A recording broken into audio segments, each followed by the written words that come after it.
Hello, everyone, and welcome to tonight's EF Gap Year Decision Making to Departure event. We are joined by some two really incredible people. My name is John, and I am a gap consultant here at EF Gap Year, and I'll be your guide all throughout this webinar, all about this gap year planning. I want to first start with a quick overview of kind of the scope of the stuff will be speaking about.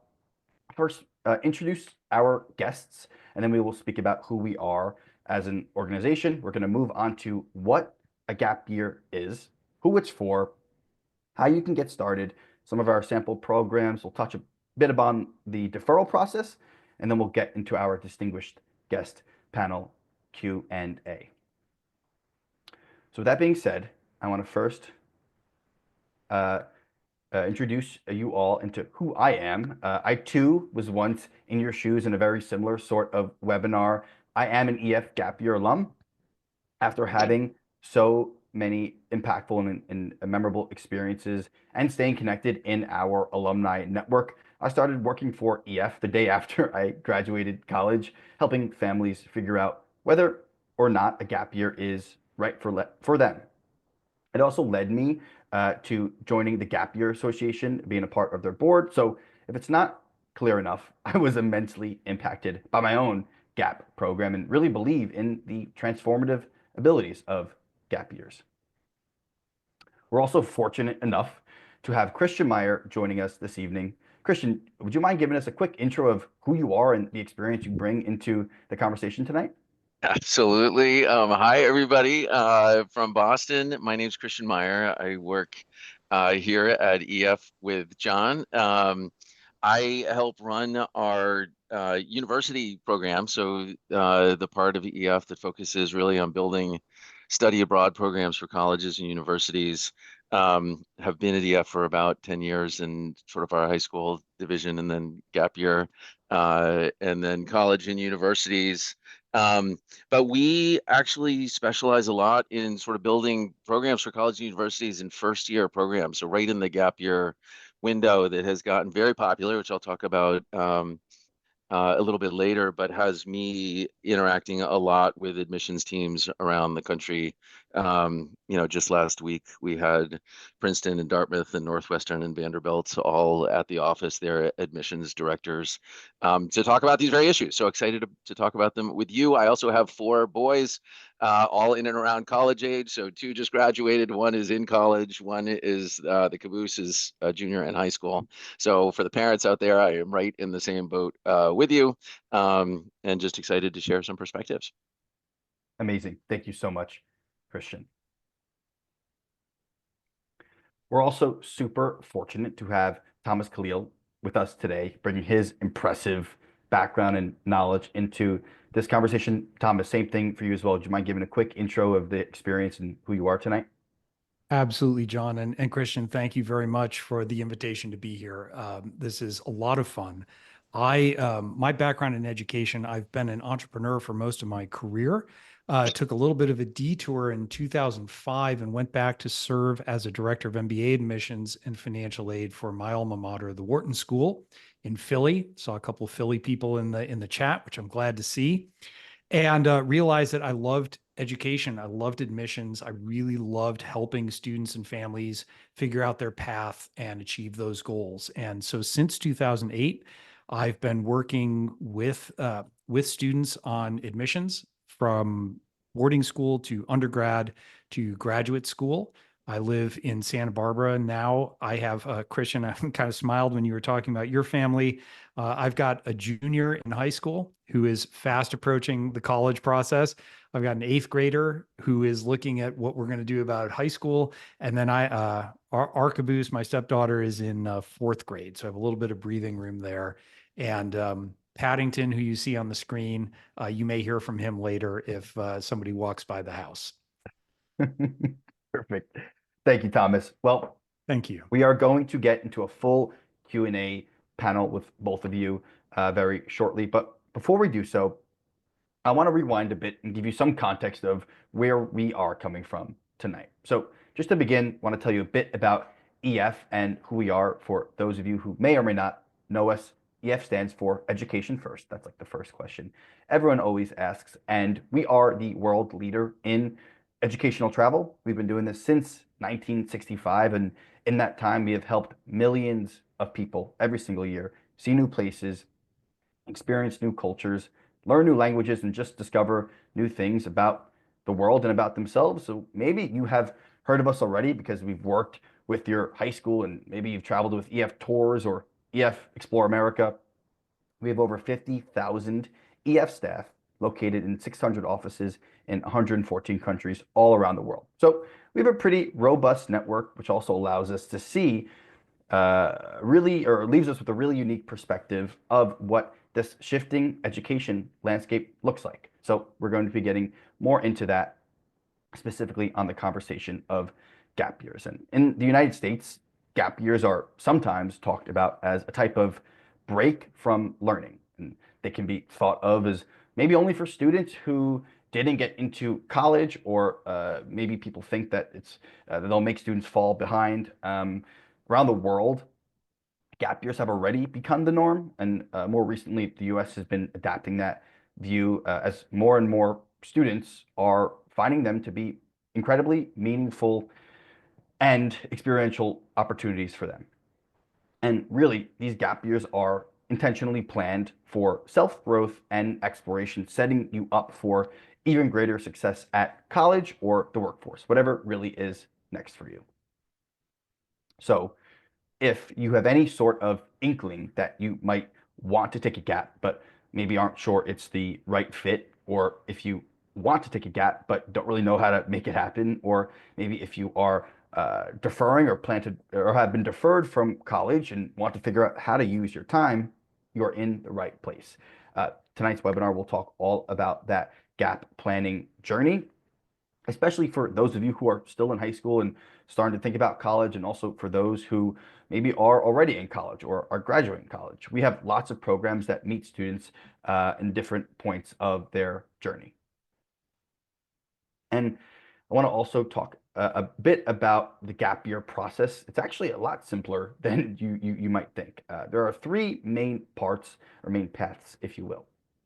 Path one is you maybe apply to college as you normally would during your senior year, and you defer your acceptance and enroll in your gap program.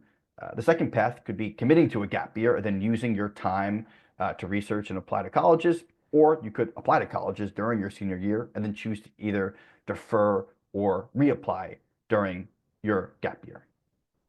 And I've worked on this team and I've been in your shoes, so I know this, that the biggest problem that students may run into is that they don't start planning early enough. So it's so important to start planning now, and it's really helpful that the gap planning process really mirrors the academic or college planning process as well. And to start, you need to sit down and start thinking about your options, your goals.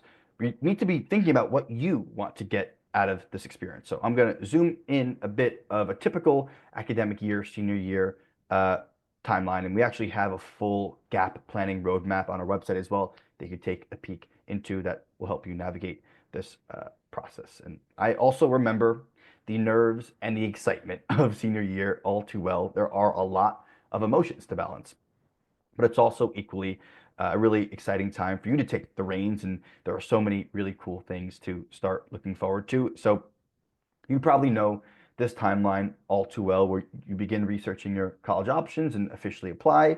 You move towards receiving your college acceptances and then enrolling in the college of your choice.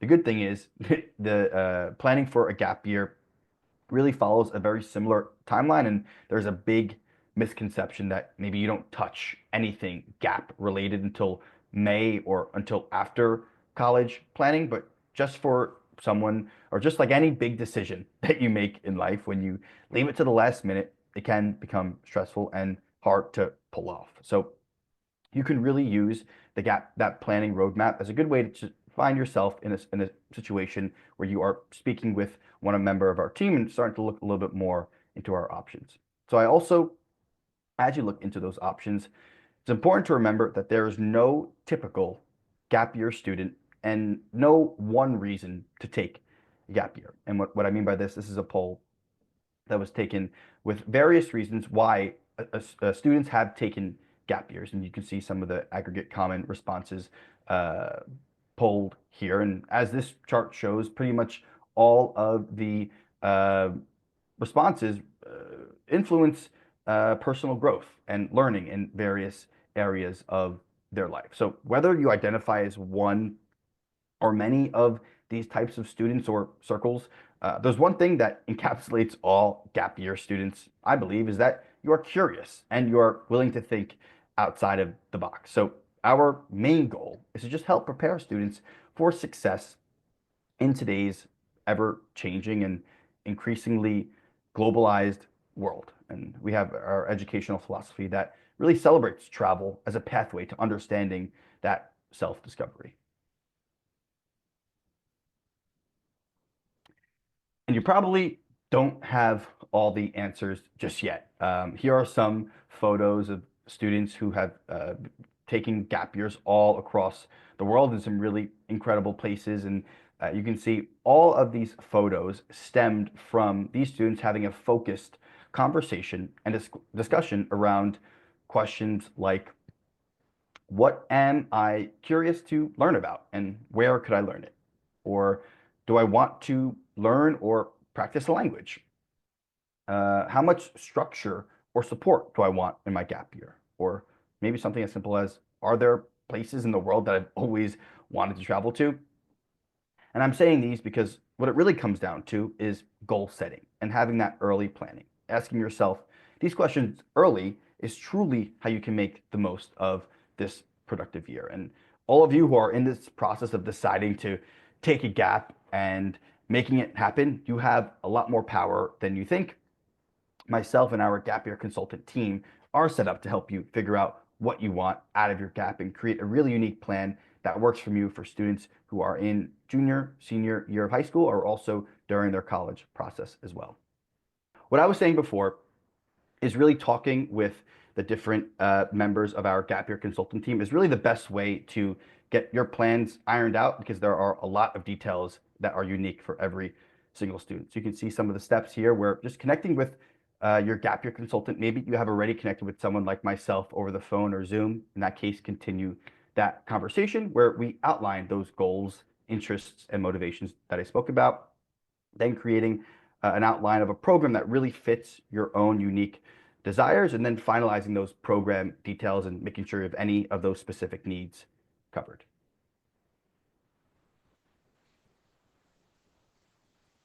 Okay, sure this works now. Okay, well, on that note, we have a bunch of really cool and exciting options from gap semesters to credit-bearing semesters, and also the full gap year program. We don't have the time to walk through all of the different options, but I want to show you the full gap year program as an example of what you could do during your gap. So the gap year follows a very similar timeline to your typical academic year with 2 semesters and a winter break in between starting in the fall. Your gap year begins in England as you spend 6 weeks traveling across Western Europe. You can see the different countries that you spend a week in each one of those in the beginning of the first 6 weeks. Immediately after the 6 weeks in Europe, you spend 3 weeks in Australia. Immediately after the 3 weeks in Australia, you spend 3 weeks in Thailand. And in each one of the cities and countries that we're traveling to, some important themes to note. We really want to make sure we are doing what each city, culture, and community is most known for. So again, when you're traveling across Europe, you're really engaging in themes relevant to the professional industries that are most popular in these locations, engaging in themes that many post-high school students would see themselves benefiting in. The time in Australia and Thailand is a little bit more related to more of a service learning environment where you're engaging in a wide variety of service projects, helping with local indigenous communities or some environmental conservation work as well. So after semester 1, you return home for your winter break where you get to talk with mom and dad and share photos and videos and stories from your time abroad with your friends. Then you start semester 2 around February. And here is where it gets a little bit more customizable, where you have 2 options on how you want your second semester of your gap year to look. You can either choose to do an international internship for the second semester, or you could choose to do an immersive language learning experience in one of those following locations that we have. I am personally biased to the language experience in Rome because that's where I did my own gap year. So at this point, let's say you've decided you're going to take a gap. What do you do next? So now you'll need to defer your college acceptance, and some people might not even know what a deferral is. So to defer your college acceptance means to postpone your enrollment, opting to start college a semester or year later, and students choose to defer for a variety of reasons, most typically to take a gap program. So more and more universities are actually adopting a formal policy around deferrals as more students request them. And it's actually pretty simple, and almost all colleges have systems and policies that allow accepted students to hold their spots at the college for a year while they take a gap year. And the process can vary slightly from school to school. However, a main part of the deferral request can be a deferral letter. And in that letter, it should explain what you plan to do with your gap year, why that time is important for you to achieve those goals, and how it will make you an even better student and community member at that school. And again, this requires some of that reflection on those goals that we talked about earlier. And so we actually have created a deferral letter template that we can share with you so that process can be even more simple and efficient. So most colleges really do support students taking gap years, and researching the gap policies of the schools that you're interested in combined with a pretty solid deferral letter will result in very high chances of that deferral request being granted. But if for any reason your deferral request is not granted, which again is highly unlikely, you can speak to your gap year consultant about our deferral guarantee, which allows you to book without worry. If your deferral request for whatever reason is rejected, you have the option to cancel your gap year and receive a refund. So what that means is that you can book and start planning your gap year actually ahead of time, knowing that we will support your college's decision either way. But again, don't worry, we will absolutely work together to set you up for success. And like I said before, really the biggest roadblock families run into is that they don't start planning early enough. I would really recommend finding some intentional time to sit down with your student and parents and talk about your goals and desires and engage in that discussion about what you want to get out of this experience, which also goes hand in hand with that college brainstorming or professional experience brainstorming as well. So at this point, you guys are probably extremely tired of hearing my voice this entire presentation. So let's start getting into this conversation. Christian and Thomas, if you guys mind turning your cameras on and your microphones on. Christian, I think maybe we can start with you and some of these questions that we have lined up from the attendees. I know you get to interact with so many schools and students on a day-to-day basis. Can you just maybe talk a little bit about what you see and how that has shaped your perspective on gap year programs? Absolutely. For all the families out there, know that I'm one of those people that if I could convince everybody to take a gap year, I would try my hardest. I get to travel the country and talk to schools and students all the time. One of the most recent speakers I heard was talking about the future of work and basically saying that the people that are going to live to be 120 years old are born already. And in that kind of life, that for the students on the webinar, we already have to sort of have a few different careers in our work life. It used to be when, I don't know, our grandparents were growing up, they'd work for one company for 45 years, and that's just not what happens anymore. So the way the schools talk and the way we talk at EF is a little bit about the difference between what we call sort of durable skills and perishable skills. And the durable skills are the ones that we really focus on building in gap year programs. Things like confidence and empathy and global perspective and adaptability and self-awareness of what you each like love and get you out of bed in the morning, and what will, drive you to have the lives of fulfillment and positive impact that we all want for everybody. Um, and I think so that makes just this sort of container of time super precious. And if you think about it, of this time to really go discover yourself and your passions and discover the world and how you fit in it, uh, I kind of have learned that that window either exists sort of right now, just before college, or some people do it right after college. But I think my own perspective and a lot of schools' perspectives now is doing it before college makes you more impactful, both for yourself and for the university. When you're there, you have understood more about yourself. You have gotten to see the world. You've gotten to sort of ignite your imagination about what happens out in the world and what kinds of things you really just love and get passionate about, which is probably the most important thing. And the schools are really starting to think hard about this moment in time.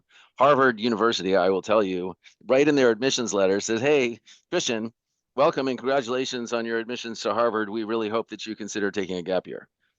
So even the most sort of competitive schools on the planet are really sort of leaning into this notion that this is a great journey for each of us, because we walk in then to college life, which is probably the most expensive investment any of us are ever going to make in ourselves, um, really armed to take advantage of that time in college in ways that you really never would otherwise. And in our careers, this moment doesn't really show up again, unfortunately. So it's a super precious moment. It's so impactful. Colleges and universities know it's so impactful, so they are really leaning into it. And I just think I hear that constantly from the admissions and enrollments teams that we talk about. Certainly, Thomas can sort of lean in and give his perspective. But I'm so excited that so many of you are here tonight. Exploring whether this is the right decision for you. We hope that it is.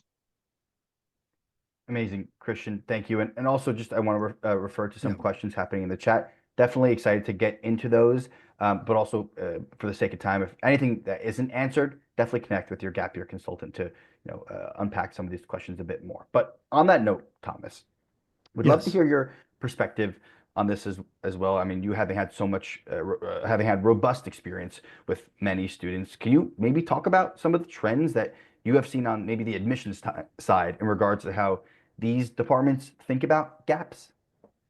Absolutely. Looking forward to it. And I would say, we don't have enough time to get into as much detail, I think, as people are going to want on the admissions side.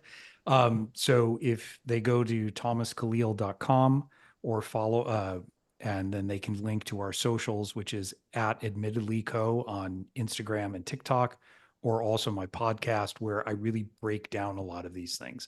I'm very pro gap year. I think it's a phenomenal idea that is finally making its way over to the U.S. It's been, Europe, around the rest of the world. A gap year is something that's been in effect for a long time, and it's something that, like all things in admissions, um, it can be good or bad, right? It's how you do it, how you present it, and how it's part of your overall story. So schools, universities, admissions offices care. I want to be very careful how I say this, less about what you do and more about why you do it. So is a gap year a great idea? Absolutely. But is, is it part of your broader plan? How are you presenting it? Right? Is it, well, I didn't really think about it and just seemed like a good idea, or I wanted to take a step back. I wanted to get a chance to broaden my exposure, live overseas. I've lived and worked overseas my whole career. I think it's phenomenal. I think everybody should be in a different country where they're an outsider for a little while. I think it's a really good learning experience.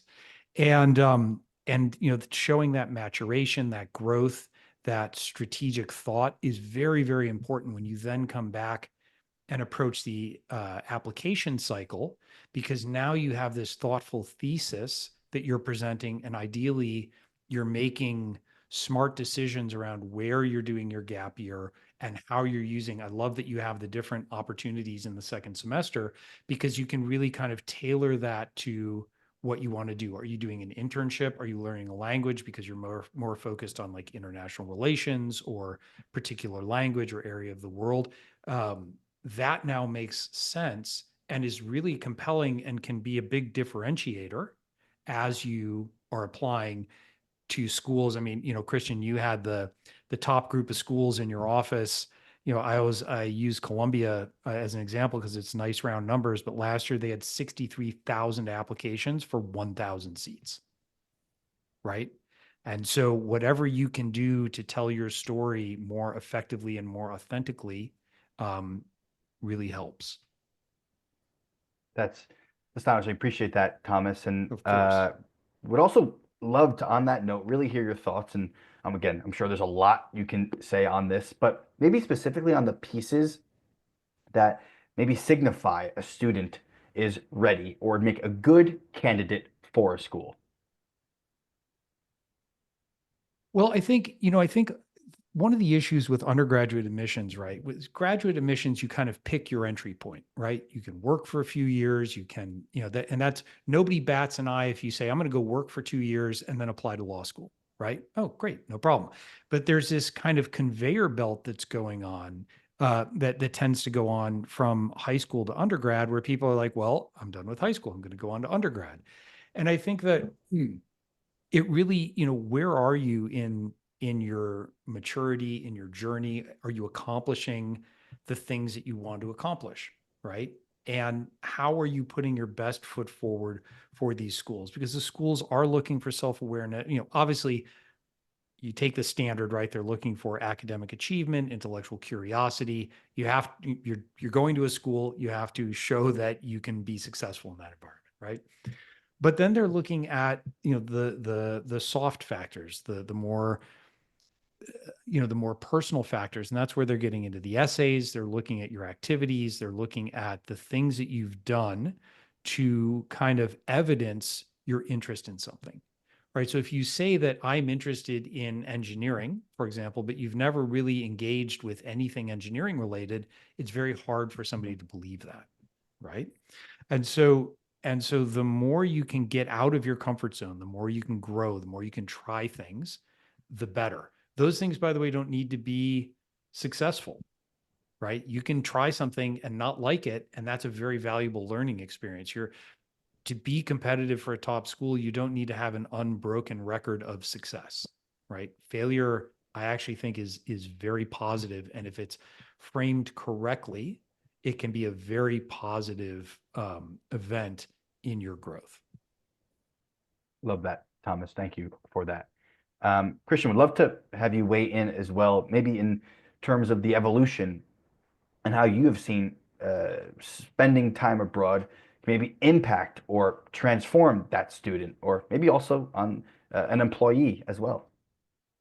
Um, yeah, I'm just thinking like for everybody, just to give you also some context, there are 4,000 colleges and universities in the US.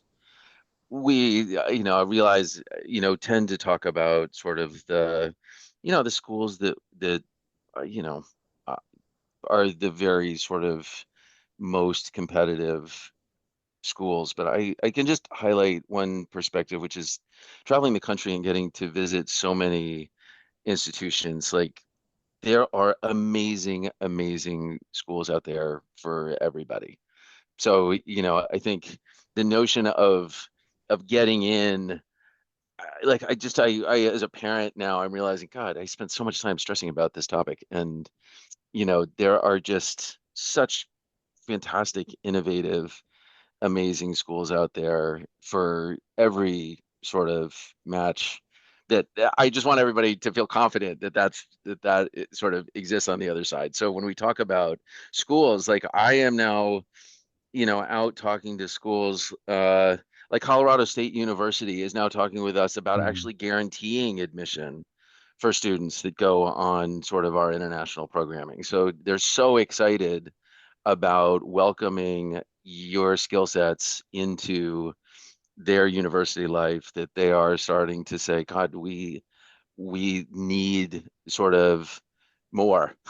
We need sort of more of these skill sets and more of the sort of experience. It just makes the campus richer because we can welcome in, students that have seen the world, that are open-minded, that sort of work well in teams, that are good sort of, navigating the university and independent and all the things you learn um, in an experience like this. I was lucky enough to go to a super well-known school, and so I graduated from Harvard. And I can tell you, in a 35-year career, I've worked with another person from Harvard, I think twice. So it's just like Right. the notion that the world is surrounded by by that kind of ecosystem is just so far from the truth. And like so many people I work with are just so successful and that like don't so I that's a long-winded way of saying like this is such a rich and fun and dynamic time for the students here to just imagine their futures and find your path. And, Yeah. that is like that's the way I just would sort of coach each of you to think, and that's the way I sort of coach my sons to think. Um, Yeah. as well. And Thomas, No, you feel free to weigh in. no, and you know what, I stand corrected, and I do appreciate that, because I get so many questions usually about like, how do we get into the top, super highly competitive Absolutely. schools? And then people every once in a while will ask me, well, what is your favorite college? And it's this tiny, tiny little place called Deep Springs in the high North California desert, right? So I Awesome. do think there's a lot of value to going out, and I absolutely couldn't agree with you more. Find that school that matches you the best. You will be the most successful. You'll be the happiest, and you're going to get a great education. So I amazing. will add in one thing. Like what I've heard, what I hear from admissions teams is that oftentimes they're just looking for passion in anything from Yeah. students. So, a lot of they will highlight sort of, hey, we see a lot of students that just try to sort of pack their application and senior year sort of, do a lot of Yeah. clubs and sort of participate Yeah. in a lot of things. Which is great. And they say that's not bad, but we sort of look for um, some sort of passion in something, and it literally does not matter what it is. So I think that's another benefit of gap year windows of time, that you can go find that passion and sort of discover Yes. something if you haven't yet. That is a really powerful story for you to tell about yourself. Absolutely. And to your point, Christian, I think if we go back to the dinosaur days when I applied to college, and this I think is important. It's the perspective from the other side of the desk that might be interesting to your parents. So on the parents on the call, is that when I was applying to college, the colleges said we want well-rounded students, right? So you had to do community service, you had to have academics, you had to do some sports, and they were looking for people that were fairly homogenous, right? And what they realized was that that created a class that was full of smart people, but fairly similar people. And now, exactly to your point, they're looking for people who are deeply passionate about maybe one or two things, right? Unapologetically passionate that this is what I love. And then so instead of building these horizontal layers, they're building these deep vertical spikes, putting that together and putting somebody who is a super passionate chemist in a room with a super passionate dancer, right? And watching the kind of like intellectual exchange that happens there, and really cool things come out of that. And so when an admissions officer is looking at your file, they're not judging you on what you've done. They're judging you on why you've done it, and how you've done that, right? And so the point of, all these students packing their senior year with all these activities, and this leads to the frustration where parents are like, my neighbor's kid did everything right and still didn't get into the school they wanted. And they're right. And the neighbor's kid is really a fantastic human, right? They've done everything right. They've worked really hard, but they haven't set themselves apart, right? Because they've been so worried about not doing something wrong that they haven't really taken a risk in any way or really pursued something that's really interesting to them. And so something like a gap year, something like work experience, these things can really help set you apart in that process if they're presented and done correctly. Amazing. I love hearing all that, and obviously I echo so many of those sentiments, having done this gap year program myself. And Thomas, something I think would be interesting to hear, kind of adjacent to this, is if you can maybe speak on any differences that you may or may not have seen in students who maybe had Mhm. made decisions like these before they've entered the college campus. Well, to me, it's a great process of maturation, right? To really kind of go up and be able to go out and be able to grow and be on your own and be independent, right? And we hear all this kind of, there's a lot of negative press around helicopter parents, and a lot of these students enter college so stressed already, right? That sometimes it's really good for them to be able to step back and recalibrate and come into university kind of with a new perspective, right? And I think that, being able to step foot on campus and say, okay, I've spent the last year doing my gap year, doing something unique. I'm not caught up in the stress. You're going to be stressed. Yes, you're going to work hard. You're going to integrate in the social scene, but you realize that there's more to you than that. And so I think it helps you to kind of be your own person and start on the right foot with your college experience. For sure. And Christian, maybe that can direct to you in terms of another grouping of students that we work with, many students who maybe are choosing to study abroad or take that gap, at the start of their college rather than traditionally maybe during their junior year. Are there any benefits that maybe you can talk to that you see in that decision? Yeah, absolutely. So, as I mentioned in the introduction, EF is partnering with colleges around the country to create study abroad semesters that are actually like your first semester of college. Mhm. So right out of the gate, with the exact same thesis of everything we're talking here for gap year programs. So the same concept of, wow, you know what? If students come into the university having had this experience early, they are simply more successful in college. Their academic trajectory is higher, their graduation rates are higher. They take advantage of more that the university has to offer because they're more self-aware about their loves and passions. And so they seek out different parts of the university. And then for the college or the university, they feel like that makes great alumni because they have just used more of the school. And so there has been a growing trend to try to tug study abroad experiences earlier and earlier in the student life cycle, because what normally happens is everybody studies abroad junior year, Mhm. and junior year you've generally selected a major. It's super complicated to get the courses that you're going to take at the University of Barcelona to travel back to, Bates College in Maine.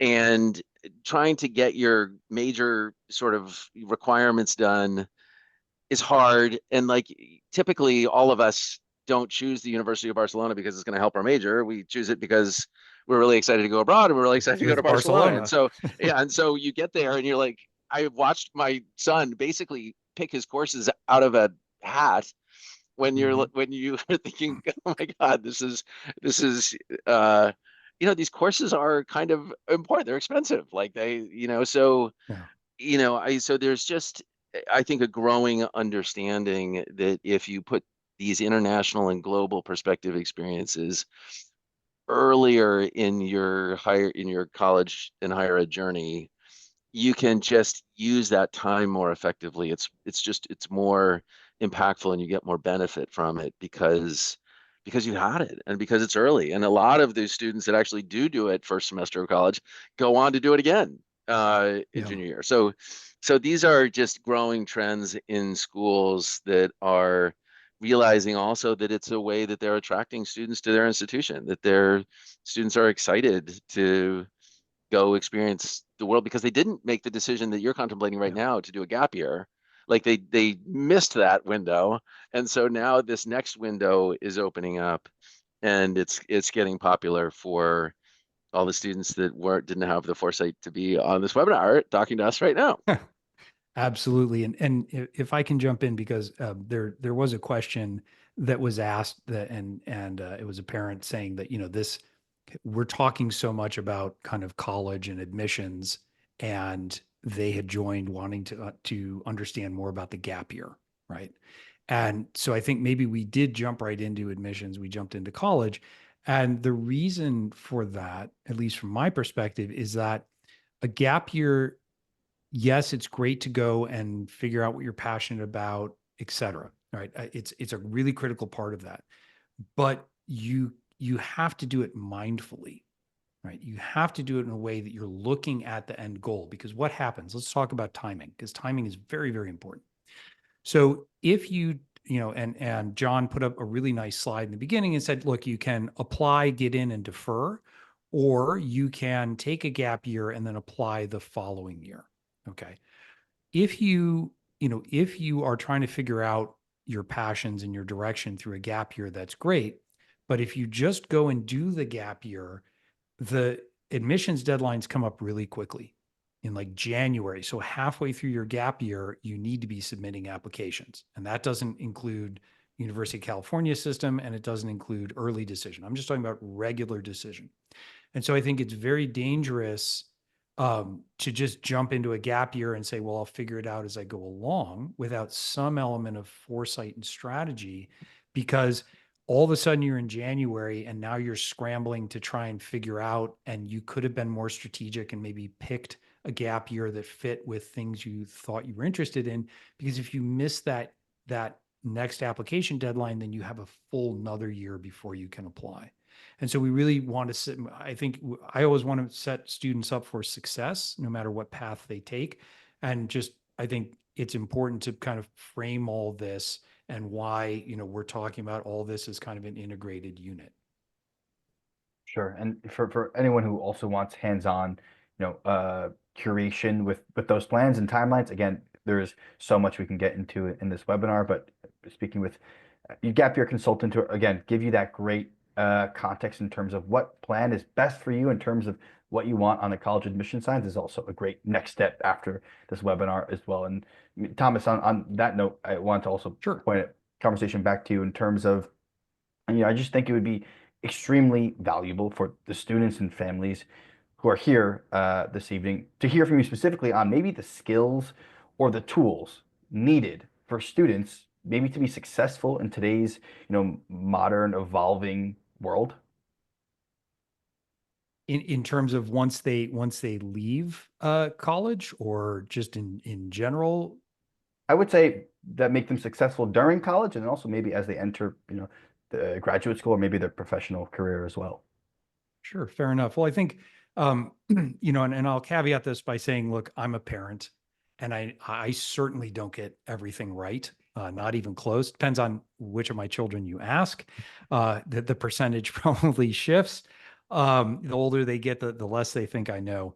But I think that one of the things that I've seen over now, 16 years of working privately with families and almost 20 years in admissions, is the students that are most successful are the ones who have had to make their own decisions. Okay. And so what we see is very well-meaning parents guiding and helping and supporting and protecting their children all the way up to college, really, and sometimes through college.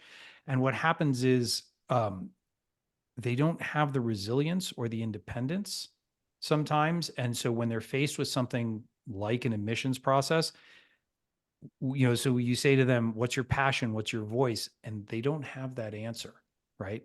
And especially then as they make that transition into college, or they make that transition in the working world, and they're being held responsible at a level that's very, very different than high school. They're expected to produce at a different level. And then they have to manage social relationships and personal responsibilities and all the things that go into that.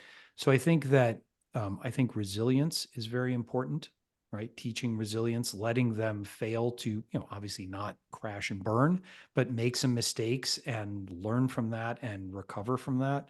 encouraging them to have their own independent thoughts, even when, as a parent, you're kind of putting your head in your hands and saying, really, really, we're having this conversation. Okay. Are very helpful. And those are things that, as you move into the working world, are also very valued. People who can be adaptive, be resilient, and can work hard and have creativity of thought. And the one thing I've really learned working with students now for so long is that I read a lot of articles in newspapers about how, we're doomed, Gen Z, we're doomed. I think they're fantastic. I think that they're going to run over the top of everybody else in front of them. I think they are driven, they are passionate, they are curious. They don't accept answers that are handed to them. They're probing. And, as a parent, that can be very frustrating at times. But when you think about the place that it comes from, those are skills that I like to nurture in my students and my own children, to be inquisitive, to not take the standard answer that's given to you, and to really explore the world around you in all ways. I don't know if that fully answered your question, but I mean, I think we can just record that and keep that as a clip to send to future students and parents. And John, we just jump in on that one quickly. So we get to talk a lot to companies about sort of talent and talent development and what they're focused on and what gaps they see of college graduates who walk into their organizations as a first job. And the drumbeat you hear is about communication skills, teamwork, and adaptability.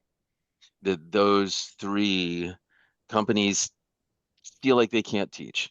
So yeah. they can teach you how to use Excel and they can teach you how to use their processes and they can teach you how to do the job, but they get very frustrated if that's what they have to teach because they're just not positioned to do that. So they have guided us to really bring the skill development all the way into gap year programs. So I saw one of the comments here of sort of what is the academic layer of the programming, and it's woven along these threads, and it's part of the reason sort of our programs are sort of group programs. Just as an example, so when you are traveling with a group, you are in a constant state of negotiation.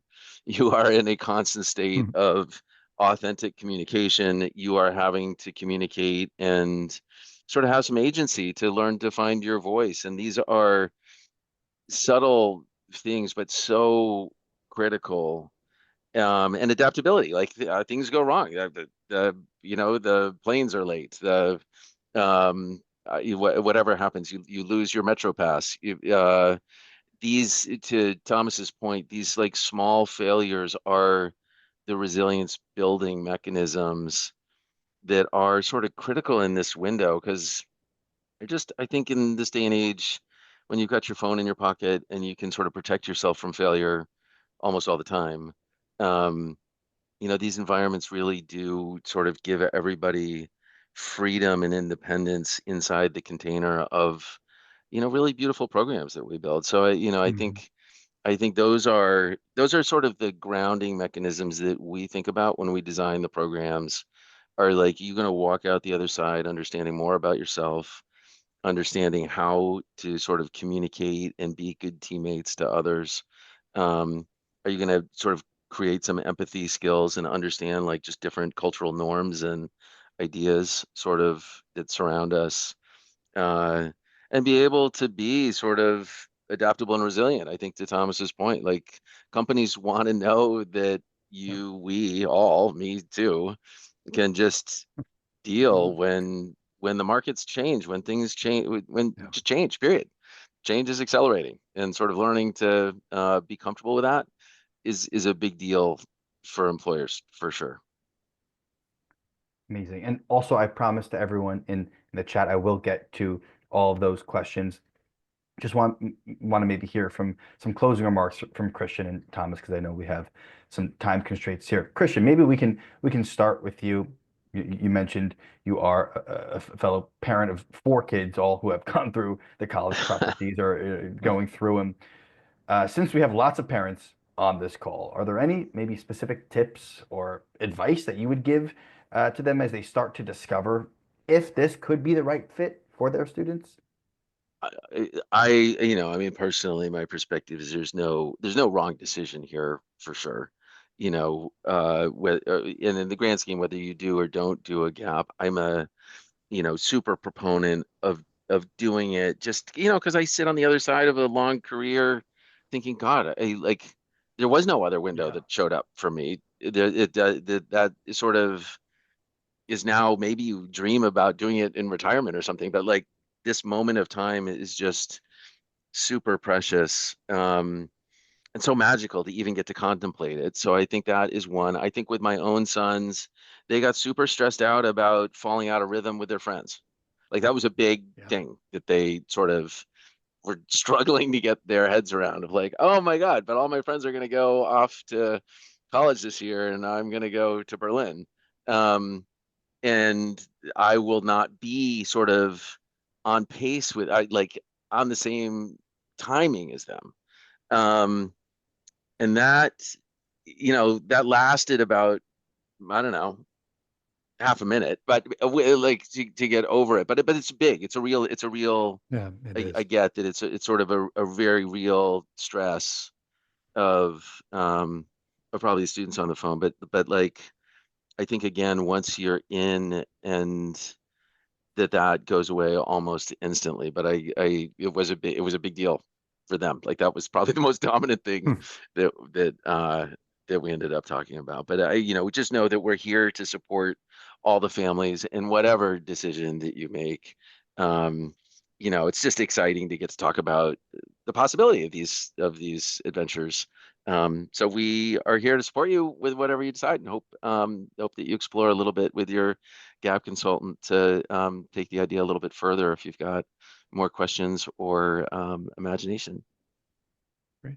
Appreciate that, Christian. And I remember also, I mean, having done this program and, then having gone to college and knowing that I went home an equal amount of times when I was on my GAP program to when I was in college. And so glad that in today's world, things like FaceTime and social media and, iMessage exists to have that daily frequent communication. But Thomas, maybe to wrap it up with you before we get into the Q&A, or the questions that were left in the chat. Mhm.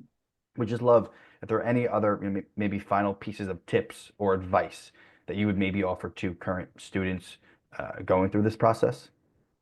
Be happy to. And, I think Christian raises a very good point in that some of the resistance to a gap year can be internal. I don't want to fall behind my friends. I don't want to fall out of sync. Um, that I think is a conversation between the parent and the child. I can tell you from an admissions standpoint, it is, if you do it correctly and you think ahead, it will almost always count in your favor, right? And if you need to think about your own personal situation, do I apply and then defer? Do I do the gap year and then apply halfway through? Those are very different considerations. We don't have time to really break that down fully here. So for people that have more questions, definitely come to thomascaleel.com or follow us on at admittedlyco on socials, on Instagram and TikTok, because I do get a lot more into these topics. But I think no matter what you do on the gap year, it can be helpful if you do it intentionally. And even when we strip away college and universities and admissions, I agree with Christian that it's something that you look back at a certain point of your career and you're like, wow, I really wish I had that opportunity. I wish I would have taken advantage of that opportunity, because it is very rare in your life you get a chance to just focus on yourself and really grow as yourself and explore new things on your own. So I think it's great, and I encourage people to take advantage of it. Love that, Thomas. Thank you so much. And it's been so great having both you, Christian, and Thomas on tonight's webinar. I won't bore you all with answering the questions in the chat, so I will allow you both to leave. But again, thank you for spending your Wednesday night here with us. And for anyone else who maybe wants to know more about Thomas, Christian, we will link follow-up information and subsequent emails directly after this webinar is over as well, so you can get in contact. But again, thank you both so much for Thank your you, wise John. words here. And thanks, everybody. Grazie mille. Bravo. Thank you, everybody. Thank you so much to the parents. Christian, absolutely a pleasure Absolutely. Thank to you. share a screen with you. Thanks, everybody. Take care. Alrighty. So on that note, I know we have so many questions to get after. I'll try my best to handle them one by one, kind of rapid fire. But again, for any more deliberate or specific information about these questions, definitely connect with your gap year consultant. We'll be sending you emails and texts like shortly after this webinar and tomorrow as well. But again, we'll try to get try my best to get through some of these questions here. The session is recorded and will be sent to you after this webinar. Question on those interested in semester abroad that involves time learning a language and taking courses. How much time is spent inside a classroom versus free time to explore and experience the country? Great question. This depends a little bit on the specific type of program that you're looking into, but an overall overarching theme that you can expect, like a healthy average is, within a 7-day window of time, there will always be like 2 free days, like your weekend, if you will, where you have or are encouraged to do things like some personal exploration or cultural immersion. And for our specific EF Gap Year programs, the participants are all from the United States. Another question, types of courses taken during the gap semester. All the courses and credits are also available for you to view along with their syllabi on our website. You just look on the Earn College Credit tab on our website and you can look at that pretty in-depthly. Okay. How do we find out which universities support the gap year process? Again, just because every university has a slightly different process, just reaching out, going on their website, searching up gap year in their search bar, or speaking with maybe an admissions rep is probably your best process there. Also, the gap year consultants, we work with students from all across the United States, attending all sorts of colleges, so we have some experience with what are some gap-friendly colleges as well. The number of credits you earn in a gap semester can vary. You can earn 6, up to 9, up to 12, 15. I mean, it really depends on the specific program. But again, gap year consultants will have more of a granular overview in terms of the specific course breakdown. We do have spring semester programs. They are coming close to enrollment because we are a couple of months away from departure, but definitely connect with your gap year consultant if you want to learn more about spring semester, individual semester programs for this upcoming spring term. We do have deferred payment plans. These are things that we break down dependent on when you want to plan. Again, because it's always valuable to plan early. That gives you a little bit longer of time to plan ahead and split up the payments. And I think, maybe I'm losing some questions here. Oh, I see things in the Q&A that I didn't get to look at as well.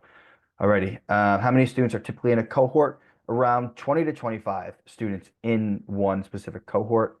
The gap year programs range, the program starting at around 18,000 upwards of 40,000, depending on the length of time within the gap year that you want to do this. Someone who came in late wanting to know a little bit more about the gap year structure. Is it organized travel? This is also a great thing to point towards our website on. We have every single available program is on our website. We have the full gap year program that I presented on and all the semester programs as well, where you can view each particular itinerary. Alrighty. Well, I think we are a little past time. I don't want to steal any more time from anyone here today. But again, it was so great having Thomas and Christian on tonight's webinar. Follow up with your gap year consultants if you haven't already for more information. And looking forward to hearing from all of you very, very soon. Thank you and have a great rest of your night. Take care.